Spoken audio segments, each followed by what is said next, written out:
I start करते हैं next question जो कि हमारा क्वेश्चन नंबर 11 है। What is internet?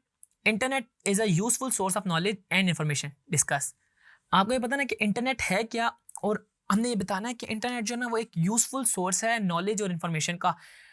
इसको हमने देखना है। तो सबसे पहले मैं इंटरनेट का बताऊं तो internet is basically a large computer network. मैंने आपको बताया था ना कि हमने एक कॉन्सेप्चुअल डायग्राम ऑफ इंटरनेट देखी थी जिसमें हमारे पास दरमियान में ग्लोब थी और साइड पे हमारे पास डिफरेंट कंप्यूटर्स, लोग, मेल, सब कुछ था।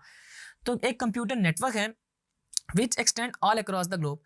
In internet, million of computer remains connected together through well-laid communication system. Access of internet people is increasing day by day. अब तकरीबन हर कंट्री में इंटरनेट की एक्सेस मौजूद है। Internet is useful source of information and knowledge. ये बात आपको पता है, मैंने आपको बताया बिग सोर्स ऑफ इन्फॉर्मेशन है।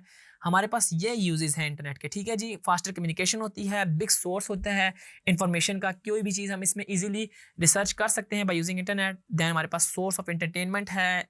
सोशल मीडिया हम इंटरनेट के जरिए यूज़ कर सकते हैं। ऑनलाइन सर्विसेज, ई कॉमर्स, और एट द एंड हमारे पास ई लर्निंग भी इंटरनेट के जरिए हम यूज़ कर सकते हैं। तो अगर आपके पास पेपर में इस तरह क्वेश्चन आता है तो आपने इंटरनेट को डिफाइन करना है, इंटरनेट को एक्सप्लेन करना है, और एट द एंड उसके बता देना कि इसके कहाँ कहाँ यूजेस हैं और कैसे ये हमारे पास नॉलेज और इन्फॉर्मेशन को गेन करने का एक इम्पॉर्टेंट तरीका है, एक इम्पॉर्टेंट मीन है।